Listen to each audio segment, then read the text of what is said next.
se lotta mai si arrende, Udine top anche nel basket, il cuore si accende, Cividale, grinta e passione, volley, Palmerston svola, che emozione, l'agenda chiama, resta con noi, Friuli Sportivo, siamo eroi, risultati con l'azione, ogni giorno un'emozione.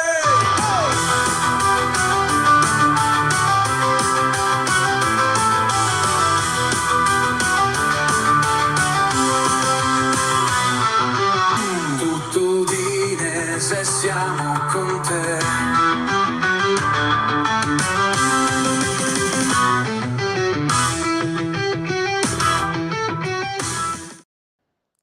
Rieccoci qua anche oggi con l'agenda di giovedì 17 aprile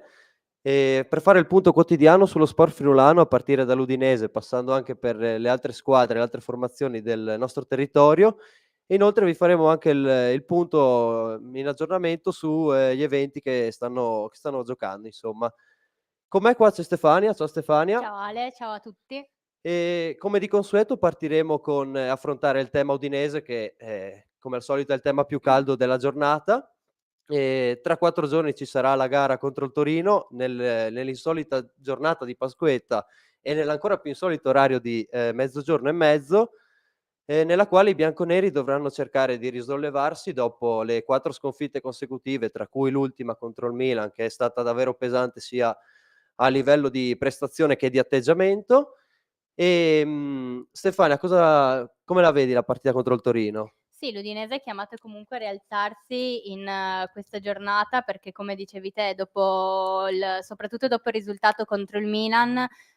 si cerca un punto di svolta per chiudere bene una stagione che comunque in certi momenti faceva ben sperare, e quindi contro il Torino potrebbe essere il momento giusto per dimostrare che l'Udinese c'è ancora e che quel 10° posto lo vuole, perché Udinese e Torino sono a pari punti in questo momento, lottano entrambe per guadagnarsi il 10° posto, quindi sarà una partita importantissima per entrambe le formazioni e sarà necessario entrare in campo con un atteggiamento importante, insomma, essere convinti delle proprie capacità. Come hai detto molto bene, appunto l'obiettivo è quello di raggiungere i 50 punti e inoltre sarà importante anche vedere uno spirito diverso, perché comunque le motivazioni nelle ultime gare sono venute a mancare, visto l'ampio raggiungimento in anticipo della salvezza già nel mese di marzo, cosa che negli ultimi tempi l'Udinese non era stato affatto abituata. Basti vedere come è andata la scorsa stagione, che fino a un quarto d'ora dalla fine della gara di Frosinone eravamo virtualmente in Serie B. Inoltre è importante, queste ultime 6 gare sono importanti anche, diciamo, per il futuro di Runes, che comunque ha un contratto biennale con la società bianconera e deve ancora dimostrare di poter meritarsi la conferma, anche se la volontà di entrambe le parti dovrebbe essere appunto quella di continuare insieme. Diciamo che forse è il momento più difficile da quando l'allenatore tedesco è in Friuli, perché comunque, appunto, come ho detto in precedenza, le motivazioni stanno venendo a mancare e anche in assenza di qualche giocatore chiave comunque le alternative che finora sono scese in campo non sono dimostrate, diciamo, all'altezza. Basti pensare comunque anche all'assenza di Davis, ad esempio, che è un giocatore che sono indiscutibili le sue qualità tecniche, ma sono altrettanto discutibili le sue qualità fisiche, il suo rendimento fisico che ha avuto nel corso di questa stagione, perché dal mese di dicembre al mese di febbraio è stato costretto a stare fermo per una serie di problemi fisici, solamente che negli ultimi giorni appunto ha ricominciato ad allenarsi in gruppo dopo qualche spezzone nelle ultime gare e la sensazione è anche quella che appunto sarà a disposizione di mister Runes, però sarà come al solito da capire quanto minutaggio avrà in effetti, Stefania. Sì, da capire, comunque è un segnale positivo il fatto che Davis sia tornato ad allenarsi in gruppo e che quindi potrebbe essere disponibile per mister Runjaic per la sfida contro il Torino. Davis che potenzialmente avrebbe potuto aiutare molto questa Udinese. Comunque ricordiamo che era stato suo il gol decisivo nella sfida salvezza Frosinone della scorsa stagione, quindi c'erano magari grosse aspettative sul rendimento di questo giocatore, che è stato purtroppo fermato da tanti problemi fisici, come hai ricordato tu, è mancato per lunghi periodi di tempo e quindi non ha mai avuto modo di dimostrare sul campo quello che effettivamente può essere il suo valore. Il fatto che potrebbe essere convocato per la sfida contro il Torino è una notizia positiva per l'Udinese, che comunque ultimamente, soprattutto in attacco, ha diversi problemi e ci sono poche alternative per Runjaic, quindi ha bisogno anche di quel peso lì davanti, di quella qualità lì davanti per poter trovare anche il gol che possa poi portare ai buoni risultati e a recuperare qualche punto. Come hai detto bene, infatti, appunto è stato fermato più volte da problemi fisici, però ha anche dimostrato che comunque quando è in condizione, quando sta bene, è un giocatore che fa la differenza in questa squadra. Basti pensare a quelle volte che è partito da titolare in coppia con Lucca, che hanno sempre fatto bene. Mi ricordo ad esempio la partita contro il Cagliari, dove abbiamo vinto 2-0 e sono stati proprio loro due i marcatori. E come hai giustamente fatto notare tu, le alternative all'assenza anche di Thauvin, ma anche di Davis, alla fine, che è un'assenza importante, che pesa e che è pesata nell'arco della stagione, gli uomini che sono scesi in campo, che ha scelto Runis, non hanno dimostrato la qualità necessaria anche per giocare in Serie A. Con questo vengono in mente proprio le parole dell'allenatore bianconero in riferimento a Iker Bravo dopo la gara contro il Genoa. E poi l'esperimento di Ekkelenkamp, trequartista contro seconda punta contro l'Inter, è stato clamorosamente fallito. E nella gara interna contro il Milan, l'allenatore bianconero ha provato Attah alle spalle di Lucca e nonostante Attah abbia fornito una buonissima prestazione, forse è stato uno dei migliori in campo nelle fila dei friulani, non è il suo ruolo e è evidente che comunque anche i movimenti, il modo di stare in campo non è quello che gli si addice. Sarebbe appunto, ovviamente valutando anche la presenza o meno di Thauvin contro il Torino, il rientro, anche per magari una ventina di minuti, un quarto d'ora di Davis contro appunto la squadra di Vanoli, potrebbe essere molto importante, anche perché Luca nelle ultime gare è sembrato veramente solo in attacco. Arrivavano pochissimi palloni, anche se tralasciando la clamorosa occasione sbagliata contro il Genoa, ha avuto pochissime chance di fare male. E in assenza appunto di Thauvin servirà a trovare Nunez deve ancora trovare, diciamo, il bandolo della matassa per cercare appunto di sostituire il francese. Appunto come ho detto in precedenza, Rooney si gioca il futuro alla fine in queste ultime 6 giornate, che sono tutt'altro che semplici, perché andrai al Grande Torino lunedì, poi ci sarà appunto il Bologna in casa, che stiamo vedendo il Bologna di Italiano che rendimento sta avendo. Secondo te quanto può essere importante anche per il futuro, questo finale di stagione, Stefania? È sicuramente importante perché comunque in queste ultime 6 partite ti giochi una stagione intera sostanzialmente, perché anche se il risultato finale che era l'obiettivo finale che era raggiungere la salvezza è arrivato con un buon anticipo, comunque poi finire incalando non è una buona vetrina. Quindi è importante dimostrare che anche se l'obiettivo è stato raggiunto, si riescono a trovare altri stimoli oltre a quello. L'obiettivo 50 punti potrebbe essere uno stimolo, quindi un qualcosa che possa spingere la squadra a giocare bene, però sta tutto appunto a Runjaic, nello stimolare i suoi ragazzi, nel motivarli, nel fargli capire che bisogna scendere in campo come se la salvezza non fosse ancora stata raggiunta, come se ci fosse ancora qualcosa per cui lottare. E comunque, come dicevi tu, non è che ci siano sfide semplicissime, perché lunedì contro il Torino, che ricordiamo anche all'andata, l'Udinese stava vincendo, poi il Torino è riuscito a rimontare ed è finita in parità. E lì era stato anche un punto di svolta per il Torino, quella partita lì. Quindi sì, anche il Torino non viene proprio da un periodo super facile. L'ultima giornata hanno perso, quindi anche loro vogliono ritrovare la via, ritrovare quello sprint. E poi dopo il Torino avrai appunto anche il Bologna in casa, ma un Bologna che sta lottando per un posto non solo in Europa ma anche in Champions, quindi sì, sono delle partite molto decisive. Sì, come hai detto bene tu, la gara d'andata è stata fondamentale per il Torino che comunque a inizio stagione aveva faticato un po' anche con l'inizio della nuova esperienza appunto a guida tecnica di Vanoli, però appunto dalla partita del Blue Energy Stadium dove hanno rimontato 2 gol e diciamo che l'Udinese ha un po' buttato via i 2 punti in quell'occasione, la squadra appunto granata si è risollevata molto e ha fatto una serie di risultati utili consecutivi che gli hanno permesso appunto di conquistare anche, una salvezza molto in anticipo e appunto essere a pari punti con l'Udinese. Però c'è anche da dire che, il Torino arriva con una serie di indisponibili non indifferente contro i bianconeri, come ci mostra la grafica, ad esempio oltre ai lungodegenti, Schurz e Zapata,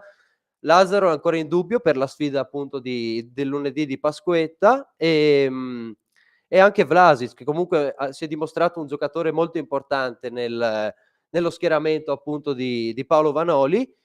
E inoltre sarà anche molto importante cercare di contenere la grande qualità dei 2 nuovi innesti del mercato di gennaio come Elmas e Casadei, infatti soprattutto il macedone ha già messo a segno una serie di reti che sono state decisive. E poi c'è anche da ricordare lo squalificato Saul Coco e al suo posto nella difesa a 4, nello schieramento a 4 dovrebbe giocare da difensore centrale l'ex di giornata Adam Masina, che diciamo che a Udine non ha lasciato il segno, non lo ricordiamo, per essere stato decisivo insomma. E quindi anche dal punto di vista tattico e tecnico sarà una gara molto importante da studiare, giusto Stefania? Sì, sarà una gara molto importante da studiare e come dicevi tu appunto poi abbiamo diversi indisponibili, l'unica certezza è l'assenza di Coco e dei lungodegenti, poi saranno da valutare Lazzaro e Vlasic. Comunque sì, sarà una gara da preparare bene e da studiare in ogni singolo dettaglio, perché alla fine poi sono sempre quelli che fanno la differenza, no, ogni piccolo dettaglio può cambiarti totalmente le sorti di una partita, che sia magari l'approccio tattico sbagliato o che sia un'occasione sprecata di troppo, sono sempre quelle, le piccole cose che poi sui 90 minuti fanno la differenza, quindi è importante lavorare anche su quello, secondo me. Come hai detto benissimo tu, infatti, sarà una gara che si deciderà sui dettagli come, spesso accade d'altronde, e secondo me l'Udinese deve avere anche quella volontà di vendicare la gara d'andata, perché comunque, dopo essere stato in vantaggio con 2 reti, e a mezz'ora dalla fine sei andato appunto a buttare via 2 punti che avrebbero potuto fare molto comodo e soprattutto in un momento del genere dove i risultati non arrivano, le motivazioni vengono sempre di più a mancare. Ed è giusto anche comunque cercare di ragionare anche in ottica della prossima stagione, perché comunque anche magari l'inserimento di qualche giocatore più giovane, il primo nome che mi viene in mente ad esempio Simone Pafundi che soprattutto nelle ultime gare, ha giocato qualche spezzone e comunque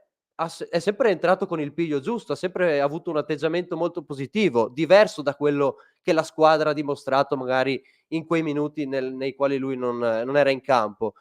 E viste anche le assenze appunto e, soprattutto anche vista la sicura la classifica che ormai ha poco da dire, appunto gli obiettivi di classifica, sarebbe importante anche cercare di dare più minutaggio a questo ragazzo che, nell'esperienza con Losanna ha fatto molta fatica. Adesso è rientrato a Udine e si gioca anche il suo futuro comunque, come si giocano, appunto il futuro anche tanti altri elementi della rosa. Infatti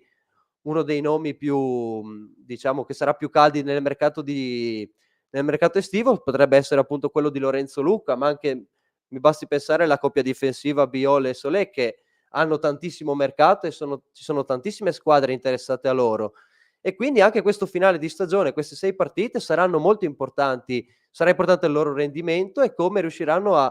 impattare sulla squadra, nonostante siano i giocatori i punti cardine di questa squadra. Sì, diciamo che non chiudere incalando, sarebbe utile a tutti, perché comunque è da qua che costruisci le basi per quella che sarà la prossima stagione, perché come hai detto te, comunque ormai obiettivi di classifica non ce ne sono più, quindi è il momento di iniziare a pianificare quella che sarà la prossima stagione ed è giusto in questo momento dare spazio, come dicevi tu, anche a chi ha avuto meno minuti nel corso della stagione, capire chi rimarrà, chi se ne andrà, come eventualmente sostituirlo, comunque fare in modo che ci sia continuità in questa squadra e che appunto questo sia un punto di partenza, non una conclusione, perché finita la stagione non viene archiviata, deve essere un continuo, quindi finire con buoni risultati per ripartire da lì, ripartire da questi buoni risultati e il prossimo anno parlare magari di un'altra stagione con obiettivi anche più ambiziosi. Hai detto benissimo, infatti, come abbiamo già citato in precedenza, le ultime stagioni sono state molto difficili dal punto di vista dei risultati e anche degli obiettivi stagionali, possiamo dire. E iniziare, come si era detto comunque anche a inizio stagione, iniziare un nuovo progetto con un nuovo allenatore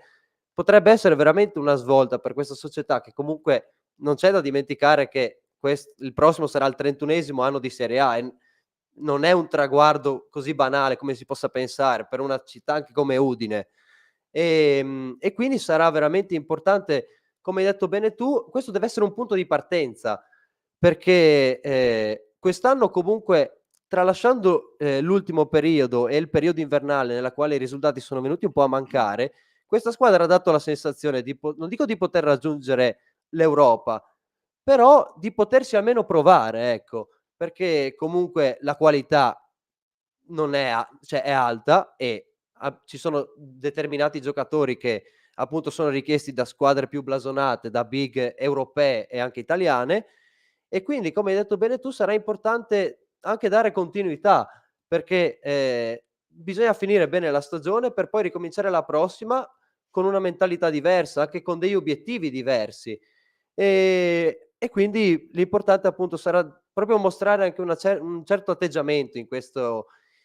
finale di stagione. Ma passiamo da un bianconero all'altro, un bianconero in festa si può dire, perché l'Apu Udine, appunto, dopo aver ottenuto la storica promozione in Serie A1 dopo 16 anni, ricordiamo, battendo la Riviera Banca Rimini nella giornata di domenica, ha conquistato la massima serie italiana.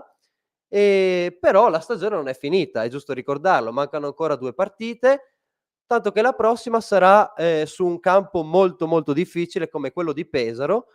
e appunto nella giornata di oggi si sono ripresi gli allenamenti, quindi la squadra avrà un paio di giorni per preparare appunto la difficile trasferta di Pesaro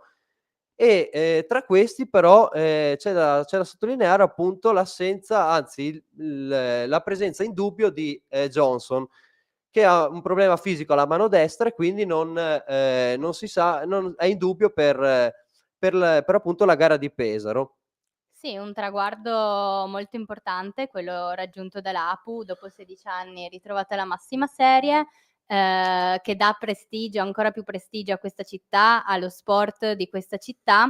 però appunto la stagione non è finita, come hai detto tu, quindi è bene, continuare nelle ultime partite tenendo alti i risultati per coronare proprio quella che è stata una stagione ottima. E quindi per finire dando onore a tutto quello costruito nel corso di questo campionato. Esatto, infatti come hai detto bene, nel corso di questo campionato, la Pudine si è dimostrata la squadra più continua, più forte, con delle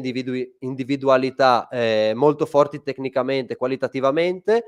però è anche giusto pensare al futuro, perché come ha detto, in maniera corretta il presidente Pedone e anche il direttore sportivo Andrea Gracis dopo la vittoria contro Rimini,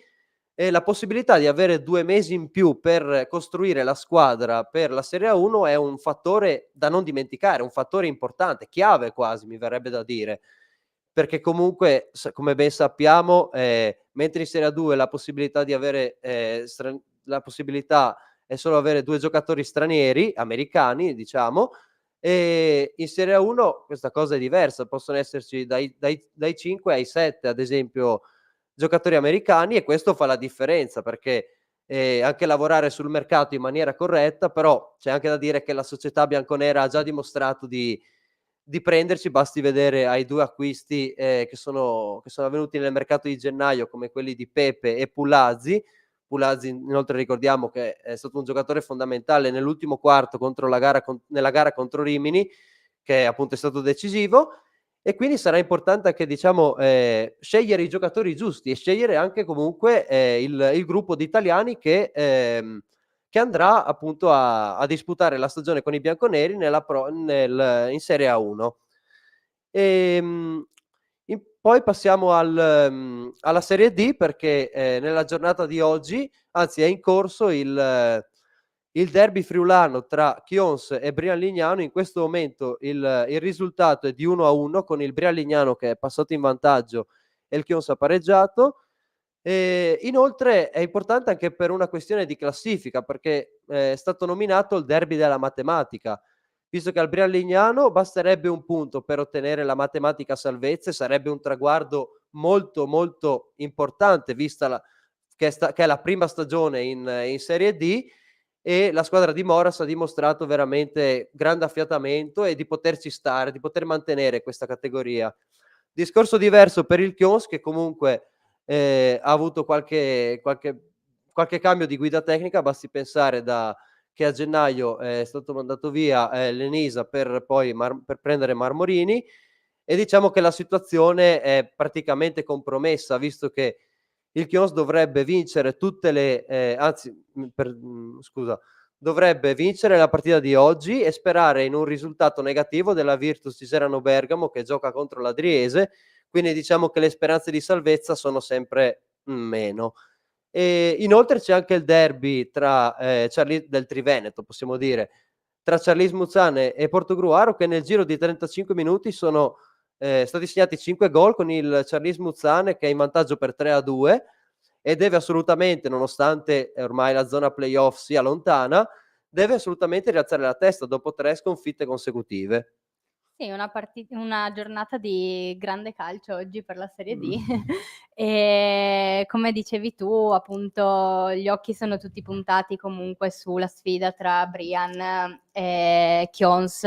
con il Chions che appunto, come dicevi, deve sperare in una vittoria ma anche in una sconfitta delle altre, e comunque vincere oggi non implicherebbe la salvezza.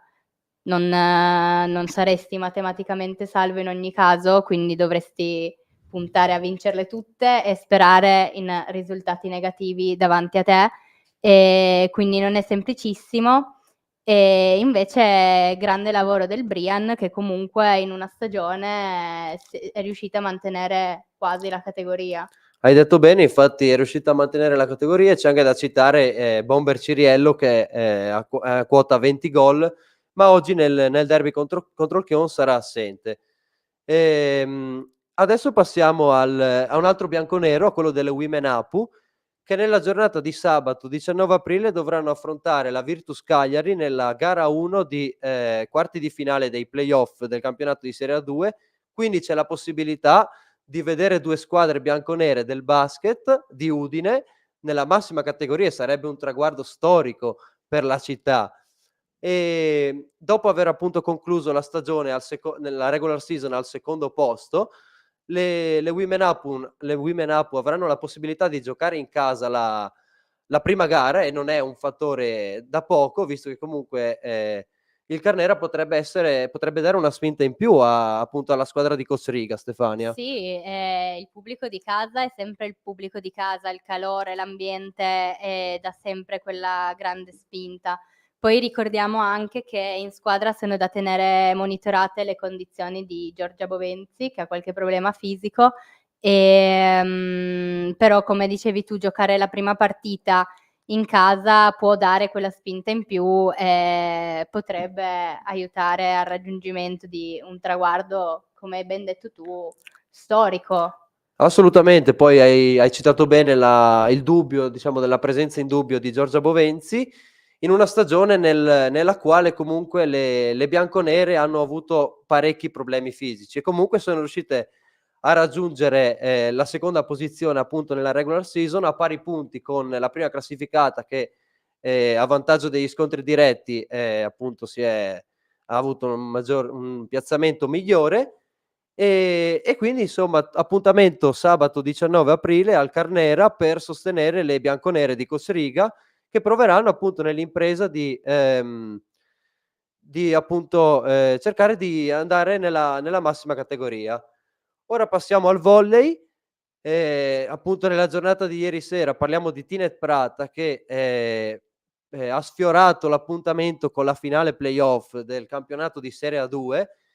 Purtroppo, dopo la vittoria nella prima gara in rimonta contro Cuneo, appunto, c'è stata la sconfitta in trasferta, e nella giornata di ieri, appunto, dopo un primo set veramente combattuto, terminato a favore degli ospiti con il punteggio di 25-27, la squadra di Cozzo di Pietro ha subito il contraccolpo e purtroppo è caduta sotto i colpi di Cuneo. Comunque una stagione da ricordare per la Tinet Prata, che ha raggiunto per la prima volta questo traguardo delle semifinali, e siamo tutti sicuri che il prossimo anno riproveranno a cercare di ottenere la promozione appunto nella massima categoria. Sì, una stagione come ben detto da ricordare, un obiettivo non da poco, purtroppo il sogno è sfumato, però questo dimostra anche quanto in Friuli lo sport stia sempre di più alzando il livello, sempre più squadre lottano per la massima serie. Quindi è anche bello vedere queste storie qua, vedere come la nostra regione stia sempre diventando più protagonista a livello nazionale in diversi sport, non solo magari nel calcio e nel basket, ma anche nel volley, comunque anche con la CDA che ha fatto una stagione in Serie A. Quindi sì,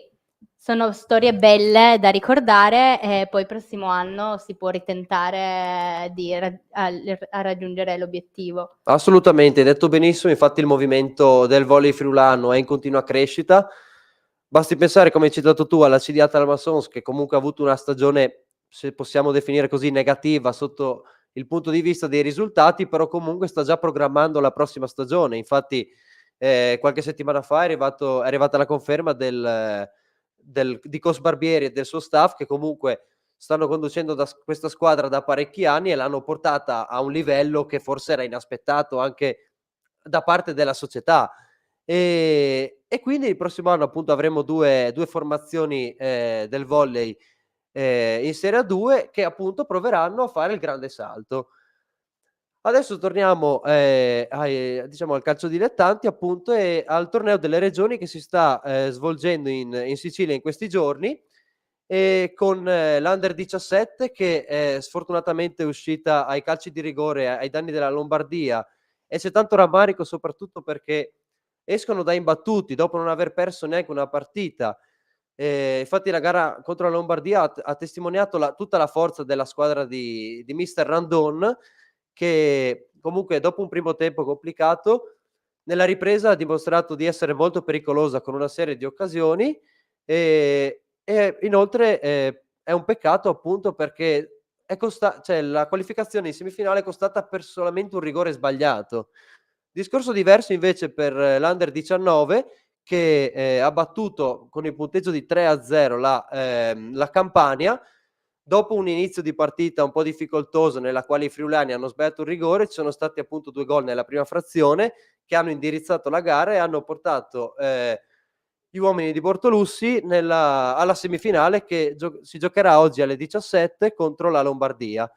Adesso ci saranno gli highlights delle 2 gare. A Lingua Grossa in Sicilia il Friuli Venezia Giulia viene accolto dal diluvio, poi sarà tempesta di gol della rappresentativa Under 19 che parte male con rigore fallito da Degano, ma sul corner successivo ecco il gol, lavora alla grande Pian, il pallone in area, il numero, il gioco di gambe, se la sposta e riesce praticamente a nascondere il pallone ai difensori. 1-0, il 2-0 sotto porta, e Di Mari ancora un calcio d'angolo decisivo in questo torneo delle regioni. Resta in 10 il Friuli Venezia Giulia, espulso Carnese per una reazione, ma ecco Madi e la sua giornata va via, fa partire il destro, Trisa la Campania, semifinale, può esultare l'Under 19 di mister Bortolussi.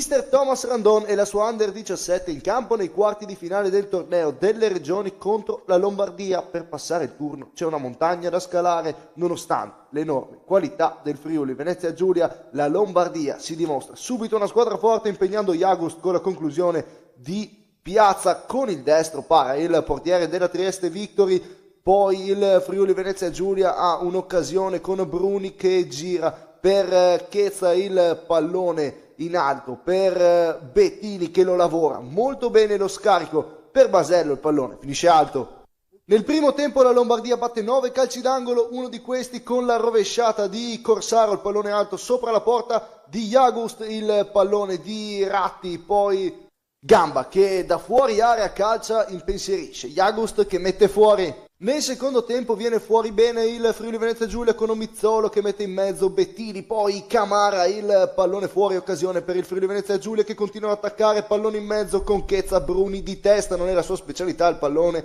finisce fuori, poi Brancati per Omizzolo che continua ad attaccare la parata, poi il Friuli Venezia Giulia sempre con Omizzolo, l'esterno della Cormonese mette il pallone in mezzo per Camara che non ci arriva, poi Brancati controlla e Cimenti è entrato molto bene, calcia col mancino, il pallone finisce fuori dalla porta di Rizzi. Nel finale ancora Friuli Venezia Giulia con Camara che sterza, riesce a saltare l'uomo, mette in mezzo per Bettini, il pallone in area di rigore finisce fuori e finiscono così anche i tempi regolamentari, 0-0 per un buon Friuli Venezia Giulia che riesce ad arginare la Lombardia. La lotteria dei calci di rigore si apre con il gol di Gamba, spiazza Jagust, poi Cimenti, riesce a battere Rizzi. Poi Indao per la Lombardia, nettamente il migliore della partita, spiazza Jagust ancora. L'errore che costa caro al Friuli Venezia Giulia arriva con Verardo, apre troppo il piatto e finisce fuori. Jagust ha l'occasione di mettere tutto in parità, la indovina, la tocca, il pallone passa sotto le sue braccia, Volpato segna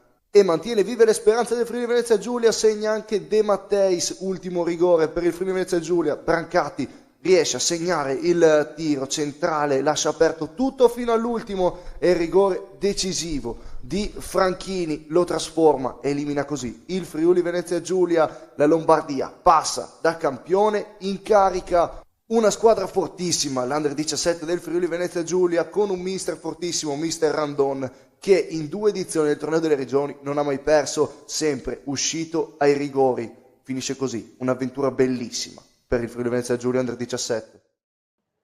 Un grande peccato quindi per l'Under 17, è brutto vedere anche i ragazzi in lacrime per il risultato, perché chiaramente quando arrivi alla partita da imbattuto ed esce ai rigori fa male, crea più rammarico, però purtroppo il calcio è così, un minuto può decidere tutto.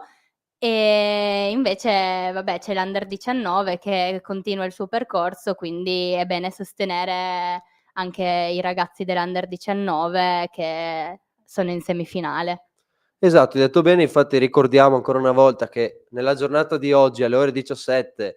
ci sarà la sfida per l'Under 19 in semifinale contro la Lombardia. E siamo giunti alla conclusione della puntata di oggi, ma prima di salutarvi vogliamo ricordarvi tutti gli eventi sportivi appunto di questo weekend e anche in questo caso di lunedì, perché appunto iniziamo sabato, è una serata completamente dedicata al basket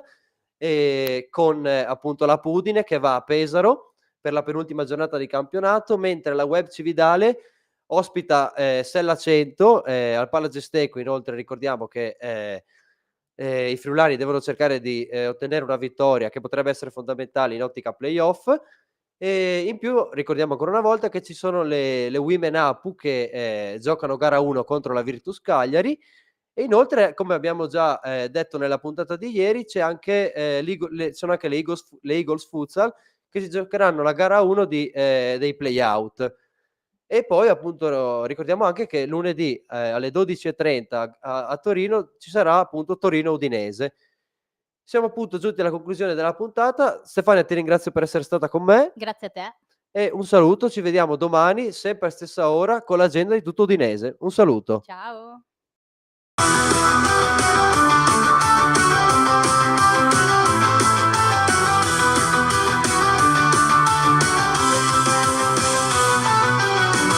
Udinese lotta mai si arrende, Udine Udine top anche nel basket, il cuore si accende. Cividale, grinta e passione. Volley, Palmerston, svola, che emozione.